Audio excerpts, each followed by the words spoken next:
உலகம் முழுவதும் உள்ள சன்லைஃப் தொலைக்காட்சி நேயர்களே, உங்கள் அனைவருக்கும் வணக்கம். இது நாட்டு மருத்துவம், நலம் தரும் மருத்துவம். எல்லோருக்கும் ஏற்ற பக்க விளைவுகள் இல்லாத, பாதுகாப்பான, பணச்செலவுகள் இல்லாத மருத்துவம். எளிய மருத்துவ குறிப்புகளை இந்த நிகழ்ச்சியிலே நாம் ஒவ்வொன்றாக பார்த்து பழகி பயன்பெற்று வருகின்றோம். இன்று சில மருத்துவ கருத்துக்களை நாம் தெரிந்து கொள்வோம். டெர்மினேலியா செபுலா என்ற தாவர பெயராலே சுட்டப்பெறுவது கடுக்காய். அரிதகி என்ற வடமொழி பெயரை பெற்றிருப்பது. இந்த கடுக்காயை வாங்கி அதனுடைய உட்புற கொட்டையை நீக்கிவிட்டு தோலை மட்டும் எடுத்து பயன்படுத்துதல் வேண்டும். இந்த கடுக்காய் தோல் நாட்டு மருந்து கடைகளிலே கிடைக்கக்கூடிய ஒன்று.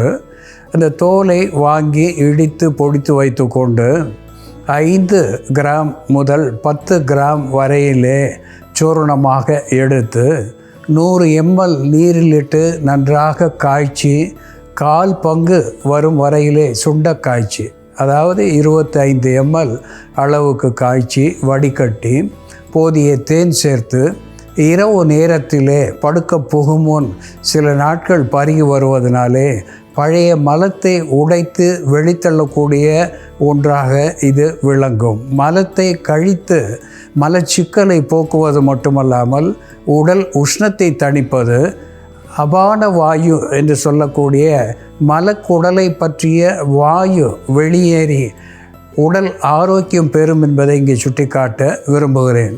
அன்பான நேயர்களே, குழந்தைகளுக்கு வளர்கின்ற நிலையிலே அடிக்கடி ஃபிட்ஸ் என்று சொல்லுகின்ற இசிவு, வலிப்பு வருவது வழக்கம். சாதாரணமாக மூளையை தாக்குகின்ற ஒரு பிரச்சனையாக இது விளங்குகிறது. எந்த நேரத்திலே எந்த இடத்திலே அவர்களுக்கு மூர்ச்சை ஏற்படும், மயக்கம் ஏற்படும், வலிப்பு ஏற்படும் என்று சொல்ல ஒண்ணாத ஒரு நிலைக்கு ஆளாகிறார்கள். அப்படிப்பட்ட குழந்தைகளுக்கு, 1 வயதுக்கு மேற்பட்ட குழந்தைகளுக்கு அன்றாடம் 3 வேளை 2 தேக்கரண்டி திராட்சை சாறு, கிரேப் ஜூஸ் என்று சொல்லக்கூடிய திராட்சை சாறு அன்றாடம் 3 வேளை 2 தேக்கரண்டி அளவுக்கு கொடுத்து வருகின்ற பொழுது நாளடைவிலே அவர்களுக்கு அடிக்கடி வருகின்ற வலிப்பிலே இருந்து விடுதலை ஏற்படும் என்பதை இங்கே சுட்டிக்காட்ட விரும்புகின்றேன். அது மட்டுமல்லாமல் அவர்களுடைய இதயமும் ஆரோக்கியம் பெறும் என்பதை இங்கே மறுத்தல் ஆகாது.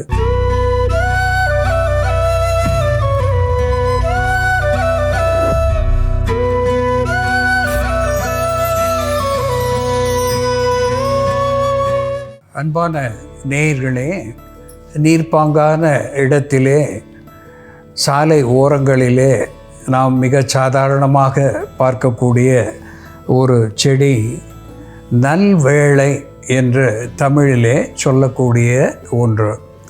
வெள்ளை நிற பூக்களை பெற்றிருப்பது. கிளியோம் விஸ்கோசா என்று தாவர பெயராலே சுட்டப்பெறுவது. அஜகந்தா என்று வடமொழி பெயரை பெற்றிருக்கிறது.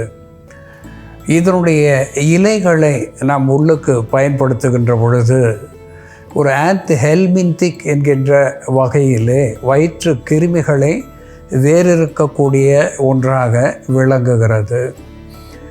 தலை இசிவு, தலை நோய், கபம் என்கின்ற நிலையிலே இருந்து இது நமக்கு விடுதலை தருகிறது. குறிப்பாக சைனோசிட்டிஸ் என்று சொல்லக்கூடிய தலைநீர் ஏற்றம், தலைபாரம், சைத்தியம் என்று சொல்லக்கூடிய காதினுடைய பகுதியிலே ஏற்படுகின்ற வீக்கம், வலி இவற்றையெல்லாம் போக்கக்கூடிய ஒன்றாக விளங்குகிறது. சிற நோய்களுக்கு சிறந்த மருந்தாக இது திகழ்கிறது.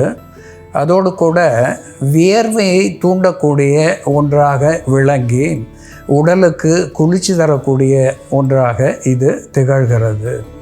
இதனுடைய பூக்களை நாம் உணவாக பயன்படுத்துகின்ற பொழுது மருந்தாகி அது நமக்கு பல்வேறு மாந்தம் என்று சொல்லக்கூடிய மந்த நிலைகளை போக்கக்கூடியதாக திகழ்கிறது.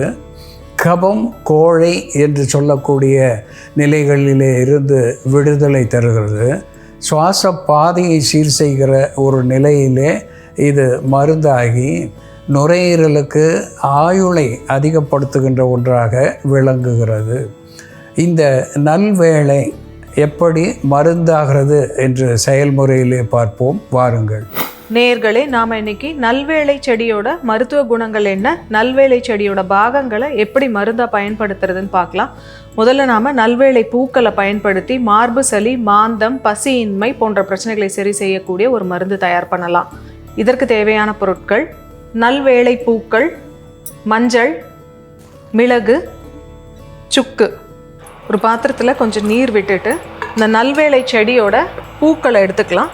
இந்த நல்வேளை செடியோட பூக்கள் நல்ல வெண்மை நிறமாக இருக்கும், தும்பைப்பூ போல் வெண்மை நிறமாக இருக்கும். அதோட பூவோட காம்பு இந்த மாதிரி ஊதா நிறத்தில் இருக்கும். இது காலை வேளையில் நம்ம பார்க்கும் பொழுது, விடியற் காலையில் பார்க்கும் பொழுது இந்த பூக்கள் நல்லா வெண்மையாக இருக்கும்.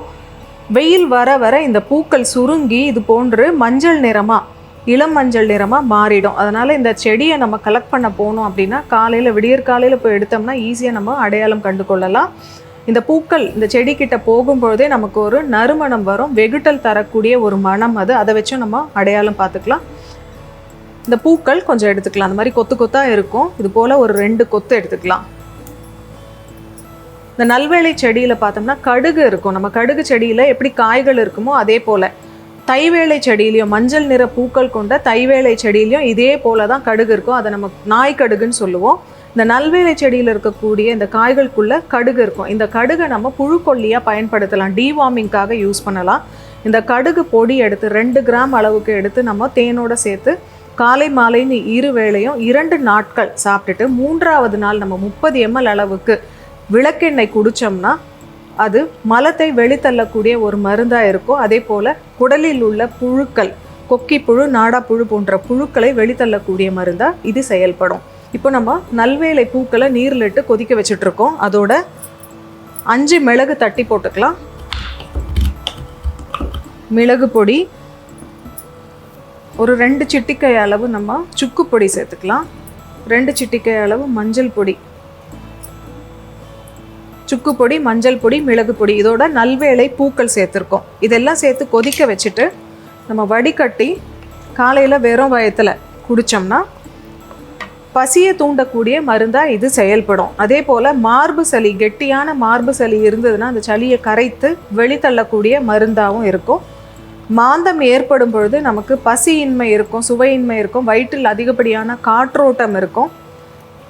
அது போன்ற பிரச்சனைகள் இருந்தாலும் இதை நம்ம மருந்தை எடுத்துக்கும் பொழுது அந்த மாந்தத்தை தணிக்கக்கூடிய மருந்தாக இது செயல்படும். இதை வடிகட்டிடலாம். குழந்தைகளுக்கு நம்ம நல்வேளை பூக்களை மருந்தாக கொடுக்கும் பொழுது இந்த பூக்கள் எடுத்து தாய்ப்பாலில் கொஞ்சம் நேரம் ஊற வச்சுட்டு அதுக்கப்புறம் அந்த பாலை மட்டும் வடிகட்டி 5 to 10 ml அளவுக்கு குழந்தைங்களுக்கு கொடுக்கும் பொழுது மாந்தத்தினால் ஏற்படக்கூடிய வயிறு உப்புசம் இது எல்லாமே சரியாகும். அதே போல் குழந்தைங்களுக்கு சளியும் கரைஞ்சி மலத்தோடு சேர்ந்து வெளியேறும். இந்த மருந்து நாம் இப்போ வடிகட்டிடலாம். நல்வேளை பூக்கள், சுக்கு, மஞ்சள் மற்றும் மிளகு சேர்ந்த இந்த குடிநீர் காலை மாலை 2 வேளையும் 60 ml அளவுக்கு 3 நாட்கள் தொடர்ந்து எடுத்துட்டு வரும் பொழுது மார்பு சளியை கரைத்து வெளித்தள்ளக்கூடிய மருந்தாகவும் மாந்தத்தினால் ஏற்படக்கூடிய வயிற்று உப்புசம் போன்ற பிரச்சனையை சரி செய்யக்கூடிய மருந்தாகவும் செயல்படும். அதே போல் பசியின்மையை போக்கி நல்ல பசியை தூண்டக்கூடிய ஒரு மருந்தாகவும் இதை நம்ம பயன்படுத்தலாம். அன்பான நேயர்களே, கிளியோம் விஸ்கோசா என்று சொல்லக்கூடிய நல்வேளையை பற்றி அகத்தியர் ஒரு பாடலிலே சொல்லுகின்ற பொழுது, நல்வேளை பூ அதனை நாடுங்கால் வாதம் போகும், சொல்லுகின்ற ஐயமோடு சோவையும் அரும் என்று சொல்லியிருக்கின்றார். இந்த நல்வேளை பூவை நாம் மருந்தாக பயன்படுத்துகின்ற பொழுது வாதம் போகும். வாதம் என்று சொல்லுகின்ற பொழுது த ஆர்த்ரிட்டிஸ் என்று சொல்லுகின்ற மூட்டு வலிகள், ருமட்டாய்ட் ஆர்த்ரிட்டிஸ் என்று சொல்லுகின்ற முடக்கு வலி, இவற்றையெல்லாம் போக்குகின்ற ஒன்றாக விளங்குகிறது. அதோடு கூட தசை பிடிப்பு இவற்றை போக்கக்கூடிய ஒன்றாக விளங்குகிறது. இந்த வாதம் போகும், சொல்லுகின்ற ஐயமோடு சோபையும் அரும் என்று சொல்லுகின்றார். ஐயம் என்று சொன்னால் சளி, இருமல், நெஞ்சக சளி இவற்றை போக்கக்கூடிய ஒன்றாக விளங்குகிறது. ஐயம் என்று சொல்லுகின்ற பொழுது கபம், கோழை இவற்றையும் குறிக்கக்கூடிய ஒன்றாக விளங்குகிறது. வாதம் என்கின்ற வழிநோயை போக்குகிறது. ஐயம் என்று சொல்லுகின்ற சீதள நோயை போக்குகின்றது.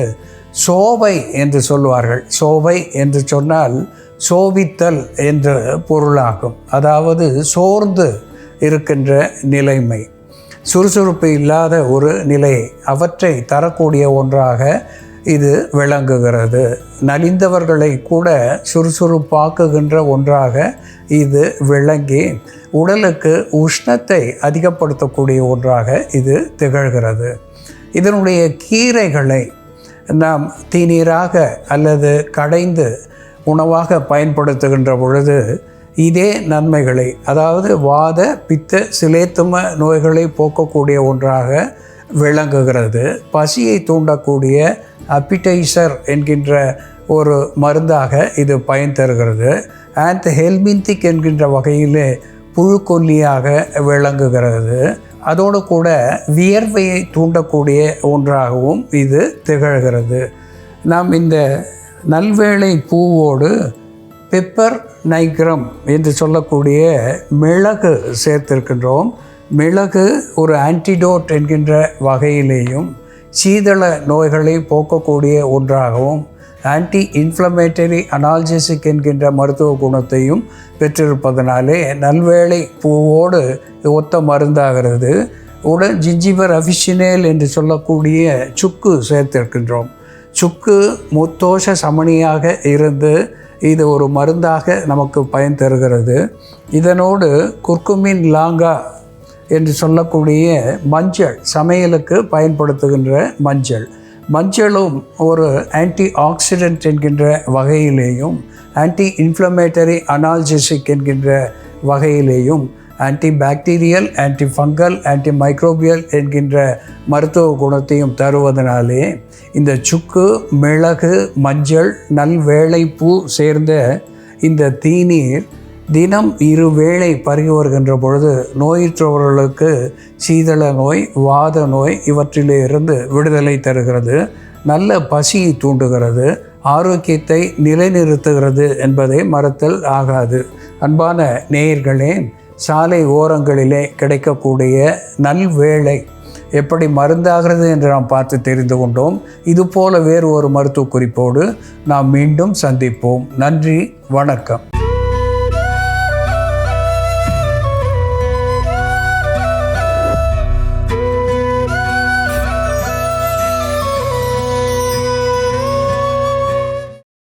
இன்னும் பல வீடியோக்களை காண சன்லைஃப் சேனலை சப்ஸ்கிரைப் பண்ணுங்க.